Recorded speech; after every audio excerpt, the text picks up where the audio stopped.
ಇಲ್ಲಿ ಎಲ್ಲ ಊರಿನ ಹಿರಿಯರು ಅವರನ್ನು ಎಷ್ಟು ಗೌರವದಿಂದ ಪ್ರೀತಿಯಿಂದ ಕಾಣ್ತಾ ಇದ್ದಾರೆ. ಅವರ ಒಂದು ಪ್ರೀತಿ, ಅವರ ಒಂದು ಗೌರವ, ಅವರ ಒಂದು ನಿಷ್ಠೆಗೆ ಈ ಮಟ್ಟಕ್ಕೆ ಬೆಳೀಲಿಕ್ಕೆ ಸಾಧ್ಯ ಆಗಿದೆ. ಅದಕ್ಕೆ ಈ ಪ್ರೆಸಿಡೆಂಟ್ ನಮ್ಮ ಮಹಾರಾಜರಂತ ಮಾಧವಾನಂದ ಮಹಾರಾಜರ ಕೊಡುಗೆನೂ ಅಪಾರ. ನನಗೆ ಈ ಊರಿನ ಗಣ್ಯರು, ಹಿರಿಯರು ಮತ್ತು ಮಾಧವಾನಂದ ಮಹಾರಾಜರು ನನಗೆ ಬಂದು ಭೇಟಿಯಾಗಿ, ಇಲ್ಲ ಸರ್, ನಾವು ಗಣಪತ್ ಮಹಾರಾಜರ ಬಗ್ಗೆ ಒಂದು ಕಿರು ಒಂದು ಪುಸ್ತಕವನ್ನು ತರಬೇಕು ನಾವು ಮಾಡಿದ್ದೀವಿ, ಅದಕ್ಕೆ ನಿಮ್ಮ ಸಹಕಾರ ಬೇಕು ಅಂತ ನಾನು ಕೇಳಿದ್ದೆ. ನನಗೆ ಭಾಳ ಸಂತೋಷ ಆಯಿತು. ಯಾಕೆ ಅಂತಂದರೆ ಗಣಪತ್ ಮಹಾರಾಜರನ್ನ ನಾನು ಚಿಕ್ಕಂದಿನಿಂದ ಅವ್ರ ಪ್ರತ್ಯಕ್ಷವಾಗಿ ಕಂಡು ದರ್ಶನ ಪಡ್ಕೊಂಡಿದ್ದೀನಿ. ನಮ್ಮ ತಂದೆಯ ಜೊತೆಗೆ ಬಂದಿದ್ದೀನಿ. ಅಂಥ ಮಹನೀಯರು ಅವರು ಶ್ರೀ ಗುರು ಯಲ್ಲಾಲಿಂಗರ, ಗುಳ್ಕೋಡ್ ಯಲ್ಲಾಲಿಂಗರ ಒಂದು ಶಿಷ್ಯಂದಿರು, ಅವರ ಸಮಕಾಲೀನರು, ಮಹಾ ತಪಸ್ವಿಗಳು, ಮೇಧಾವಿಗಳು, ವಾಕ್ ಸಿದ್ಧಿ ಪುರುಷರು.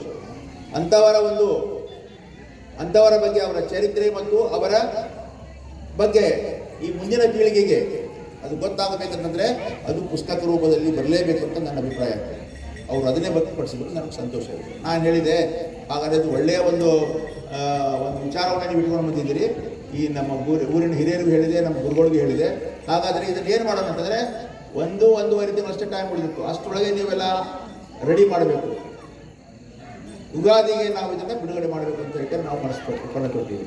ಅದರ ಪ್ರಕಾರ ಬಸವರಾಜ ಪಟ್ಟಣಶೆಟ್ಟಿಯವರು, ಈ ಗುರುಗಳು, ಈ ಮಠದ ಭಕ್ತಾದಿಗಳು, ಗುರುಗಳನ್ನು ಕಂಡವರು, ಈ ಮಠದಿಂದ ಒಳ್ಳೆಯ ಲಾಭವನ್ನು ಪಡೆದವರು ಎಲ್ಲೆಲ್ಲಿದ್ದಾರೆ, ಬೇರೆ ಬೇರೆ ಗ್ರಾಮ ಇರ್ಬೋದು, ಬೇರೆ ಬೇರೆ ತಾಲೂಕು ಇರ್ಬೋದು, ಬೇರೆ ಬೇರೆ ಜಿಲ್ಲೆ ಇರ್ಬೋದು, ಬೇರೆ ಬೇರೆ ರಾಜ್ಯಗಳಲ್ಲಿ ಇರತಕ್ಕಂತಹ ಎಲ್ಲ ಭಕ್ತಾದಿಗಳನ್ನು ಕಂಡು ಅವರ ಆದಂಥ ಅನುಭವಗಳನ್ನು, ಈ ಮಠದ ಒಂದು ದಿವ್ಯ ಒಂದು ಪರಂಪರೆಯನ್ನು ತಿಳ್ಕೊಂಡು ಅವನ್ನೆಲ್ಲ ಸಂಗ್ರಹಿಸಿ ಅದನ್ನು ಪುಸ್ತಕ ರೂಪದಲ್ಲಿ ಮಾಡಲು ನಮ್ಮ ಬಸವರಾಜ ಪಟ್ಟಣಶೆಟ್ಟಿಯವರು, ಮಾಧವಾನಂದ ಪ್ರಭುಗಳು ಬಹಳ ಶ್ರಮ ಪಟ್ಟಿದ್ದಾರೆ.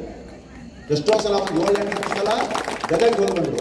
ಪ್ರತಿ ಸಲ ಫೋನ್ ಮಾಡ್ತಿದ್ರು, ಸರ್ ಹೀಗಾಯಿತು, ಹೀಗೆ ಮಾಡ್ತಾ ಇದ್ದೀವಿ, ಏನಾದರೂ ಕರೆಕ್ಷನ್ಸ್ ಇದ್ದರೆ ಹೇಳಿ, ಪ್ರಶ್ನೆ ಜೋಡಕ್ಕೆ ಮಾತಾಡಲಿಕ್ಕೆ ಅಲ್ಲಿಂದ ನನಗೆ ಫೋನ್ ಮಾಡ್ತಾಯಿದ್ರು. ನಾನು ಫೋನಲ್ಲಿ ನನ್ನ ಸಲಹೆ ಸೂಚನೆಗಳನ್ನ ಅವರಿಗೆ ಕೊಡ್ತಿದ್ದೆ.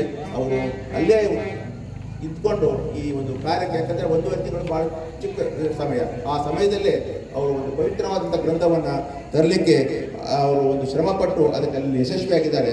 ಅವರಿಗೆ ಮತ್ತೊಮ್ಮೆ ಅವರಿಗೆ ಅಭಿನಂದನೆ ಸಲ್ಲಿಸ್ತೇನೆ. ಮನುಷ್ಯನ ಜೀವನದಲ್ಲಿ ಶಿಕ್ಷಣ ಮತ್ತು ಸಂಸ್ಕಾರ ಎರಡು ಬಹಳ ಮುಖ್ಯವಾದದ್ದು. ಶಿಕ್ಷಣ ಮತ್ತು ಸಂಸ್ಕಾರ ಒಂದು ಮುಖದ 2 ಕಣ್ಣುಗಳಿದ್ದಾವೆ. ಇತ್ತೀಚಿನ ದಿನಗಳಲ್ಲಿ ನಾನು ನೋಡ್ತಾ ಇದ್ದೀನಿ, ನಮ್ಮ ಸಮಾಜದಲ್ಲಿ ಎಲ್ಲ ನಾನು ಜನರಲ್ ಆಗಿ ಮಾತಾಡ್ತಾ ಇದ್ದೀನಿ. ಸಮಾಜದ ಮನೋಸ್ಥಿತಿ ಬಹಳ ಒಂದು ಕುಂಠಿತ ಆಗ್ತಾ ಇದೆ.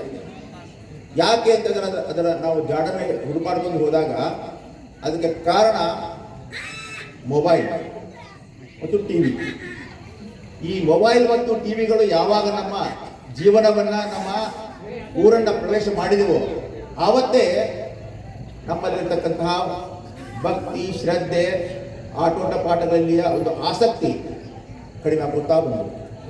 ನೀವು ನೋಡ್ರಿ, ಈಗ ಒಂದು 25-30 ವರ್ಷಗಳ ಕೆಳಗಡೆ ನಾವು ಹೇಗಿದ್ದೀವಿ, ಶಾಲೆಗೆ ಹೋಗ್ತಾ ಇದ್ದೀವಿ, ಹೊಲಕ್ಕೆ ಹೋಗ್ತಾ ಇದ್ದೀವಿ, ಮತ್ತೊಂದು ಕೆಲಸಕ್ಕೆ ಹೋಗ್ತಾ ಇದ್ದೀವಿ. ಅಷ್ಟಾಗಿ ಒಂದು ಸಹಿತ ನಾವು ಆಟ ಆಡ್ತಿದ್ವಿ. ಯಾವುದೋ ಒಂದು ಆಟ ಆಡಕ್ಕೆ ಹೋಗ್ತಿದ್ವಿ, ಸೈಕ್ಲಿಂಗ್ ಮಾಡಕ್ಕೆ ಹೋಗ್ತಿದ್ವಿ. ಅಂದರೆ ನಾವು ದೈಹಿಕವಾಗಿಯೂ ನಾವು ಶ್ರಮ ಪಡ್ತಿದ್ದೀವಿ, ಆಮೇಲೆ ಶಿಕ್ಷಣ ರೂಪದಲ್ಲಿ ಮಾನಸಿಕವಾಗಿ ಶ್ರಮ ಪಡ್ತಿದ್ದೀವಿ. ಈಗ ಹಾಗೇನಿಲ್ಲ. ಚಿಕ್ಕ ಮಕ್ಕಳು ನೋಡ್ರಿ, ಹೆಣ್ಮಕ್ಳು ಮನೆಯಲ್ಲಿ ಟಿವಿ ನೋಡ್ಕೊಂಡು ತಿಂದಿರ್ತಾರೆ, ಮಕ್ಕಳಿಗೆ ಮೊಬೈಲ್ ಹಿಡ್ಕೊಂಡು ಕೂತಿರ್ತಾರೆ. ಹೀಗೆ ವಾತಾವರಣ ಕಂಪ್ಲೀಟ್ ಚೇಂಜ್ ಆಗಿಬಿಟ್ಟಿದೆ. ನಾನು ಕಂಪ್ಲೀಟ್ ಮೊಬೈಲ್ ಬಿಡ್ರಿ ನೋಡ್ರಿ ಅಂತ ಹೇಳಂಗಿಲ್ಲ. ಮೊಬೈಲ್ನಿಂದ ಒಳ್ಳೇದು ಇದೆ, ಕೆಟ್ಟದಿದೆ. ಎಷ್ಟು ಒಳ್ಳೇದಿದೆ ಅಂದರೆ ಜಗತ್ತಿನಲ್ಲಿ ನಡೀತಕ್ಕಂತಹ ಪ್ರತಿಯೊಂದು ಆಗು ಹೋಗುಗಳನ್ನ, ಪ್ರತಿಯೊಂದು ವಿಷಯಗಳನ್ನ ನಾವು ಈ ಮೊಬೈಲ್ನಿಂದ ಇಲ್ಲೇ ಕೂತ್ಕೊಂಡು ನೋಡ್ಬೋದು. ಆದರೆ ಹಂಗೆ ಯಾರು ಮಾಡಲ್ಲ. ಅವ್ರು ನೋಡೋದೇ ಬೇರೆ ಇರ್ತದೆ, ಮಾಡೋದೇ ಬೇರೆ ಇರ್ತದೆ. ಸೀರಿಯಲ್ ನೋಡ್ಬೇಕು, ನಾವು ಟಿವಿಯಲ್ಲಿ ಬರ್ತಿರ್ತವೆ ಸೀರಿಯಲ್ಗಳು.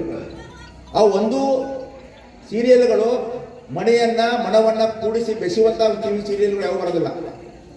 ಎಲ್ಲ ಸೀರಿಯಲ್ನಲ್ಲಿ ಯಾರು ಮನೆ ಹೊಡಿಬೇಕು, ಯಾರು ಜಗಳ ಹಚ್ಚಬೇಕು, ಯಾಕೆ ಅವನ್ನ ಬೇರ್ಪಡಿಸಬೇಕು ಅನ್ನೋಂಥ ಸಾರಾಂಶ ಇರ್ತದೆ. ಅಂಥವ್ರು ನೋಡ್ಕೊತು ನಮ್ಮ ಮನ್ಯಾಗ ಹೆಣ್ಮಕ್ಳು ಕೂತಿರ್ತಾರೆ. ಆಮೇಲೆ ಮೊಬೈಲ್ನಾಗ ಇವರು ಬೇಡ ವಿಷಯಗಳು ಮಕ್ಕಳು ನೋಡ್ಕೊಂಡು ಕೂತಿರ್ತಾರೆ. ಸಹಜ, ಒಳ್ಳೇದು ಕೆಟ್ಟದ್ದು ಎಲ್ಲದರಲ್ಲಿ ಇರ್ತದೆ.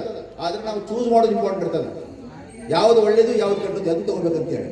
ನಮ್ಗೆ ಸಣ್ಣ ಎಕ್ಸಾಂಪಲ್, ಈಗ ನಾವು ಎಲ್ಲ ದೊಡ್ಡವರಿಗೆ ವಯಸ್ಸಲ್ಲಿ ಈಗ ಒಂದು ಹಣ್ಣು, ಬಾಳೆಹಣ್ಣು ಅಥವಾ ಒಂದು ಆ್ಯಪಲ್ ಹಣ್ಣು ಒಂದು ಕಡೆ ಇಟ್ಟು ಮತ್ತೊಂದು ಕಡೆ ಒಂದು ಎಣ್ಣೆಯಲ್ಲಿ ಕರೆದಂಥ ಬಜಿ ಇಡ್ರಿ, ಯಾವ ತಗೋತೀನಿ ಅಂತಂದ್ರೆ ನಾವು ಬಜಿ ಕೈ ಹಾಕ್ಬಿಡ್ತೀವಿ, ಹಣ್ಣು ಬಿಟ್ಬಿಡ್ತೀವಿ. ಹಣ್ಣು ಒಳ್ಳೆಯದೇ ಹೇಗೆ ಅದನ್ನ ಬಿಡ್ತೀವಿ, ಅದನ್ನು ತಗೋತೀವಿ ಬಜಿ ಕಡೆ. ಹಂಗೆ ಮಕ್ಕಳು ಸಹಿತ ಮೊಬೈಲ್ನಲ್ಲಿ ಯಾವುದು ಒಳ್ಳೆಯದು ಅಂತ ಬಿಡ್ತಾರ, ಯಾವ್ದು ಕೆಟ್ಟದ್ದು ಅಂತ ತಗೋತಾರ. ಅದಕ್ಕೆ ನಾನು ಕಿವಿ ಮಾತಿನ ಹೇಳ್ತಾನಂದ್ರೆ, ತಾವು ಮೊದಲ ಹೆಣ್ಮಕ್ಳು ಮನೆಯಲ್ಲಿ ಟಿವಿಯನ್ನು ಆದಷ್ಟು ಕಟ್ಟಿಗೆ ಮೇಲೆ ದುಡ್ಡಕ್ಕೆ ಹಾಕ್ಬಿಡೋದು. ಮಕ್ಕಳಲ್ಲಿ ವಿದ್ಯಾಭ್ಯಾಸ, ಶಿಕ್ಷಣ, ಸಂಸ್ಕಾರನ ಹೇಗೆ ಕಲಿಸ್ತೀವಿ, ಇವತ್ತಿನ ಬಾಲಕರೇ ಮುಂದಿನ ನಾಗರಿಕರು. ಅದನ್ನು ನಾವು ತಲೆಗೆ ಇಟ್ಕೋಬೇಕು.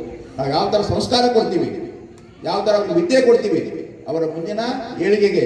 ಮುಂದೆ ನಾವು ದೊಡ್ಡ ಮಾತು ಬೆಳಕ ನೌಕರಿ ಹಿಡಿದ ಬೆಳಕ ಆಮೇಲೆ ಮೊಬೈಲ್ ನೋಡ್ಕೊಂಡು ಏನು ನೋಡ್ಕೊಂಡು ತಲೆ ಕೆಡಿಸ್ಕೋಬೇಡ್ರಿ. ಈಗ ನಾವು ಏನು ಮಾಡಬೇಕು ಅಂದ್ರೆ ನಮ್ಮ ಕೆಲಸ ನೋಡ್ಕೋಬೇಕು. ನಾವು ಅವ್ನು ಒಳ್ಳೆ ಸಂಸ್ಕಾರ ಕೊಡಬೇಕು.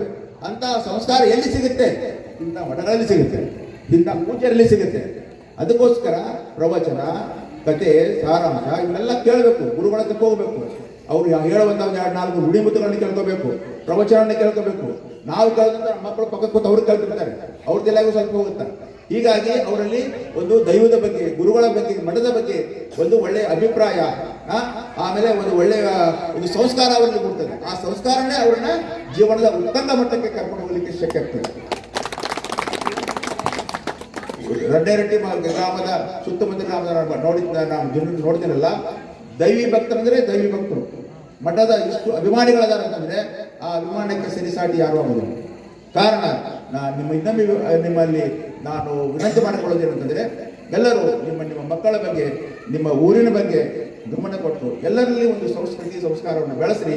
ಇದನ್ನೆಲ್ಲ ನಿಮಗೆ ಗಣಪತಿ ಮಹಾರಾಜರ ಒಂದು ಮಾರ್ಗದರ್ಶನ, ಈ ಮಾಧವಾನಂದ ಪ್ರಭುಗಳು, ಆಮೇಲೆ ನಮ್ಮ ಈ ಗುರುಗಳ ಪ್ರಭುಗಳು ಈ ಒಂದು ಮಾರ್ಗದರ್ಶನ ಎಲ್ಲ ಸರಿಯಾಗಿ ನಡೆಸ್ತಿದೆ ಅಂತ ನಾನು ಒಂದು ಇಚ್ಛೆ ಪಟ್ಟು ನನ್ನ ಮಾತುಗಳನ್ನು ಮುಗಿಸುತ್ತೇನೆ. ಜೈ ಶ್ರೀ ಗುರು ಎಲ್ಲ ಮಹಾರಾಜ್.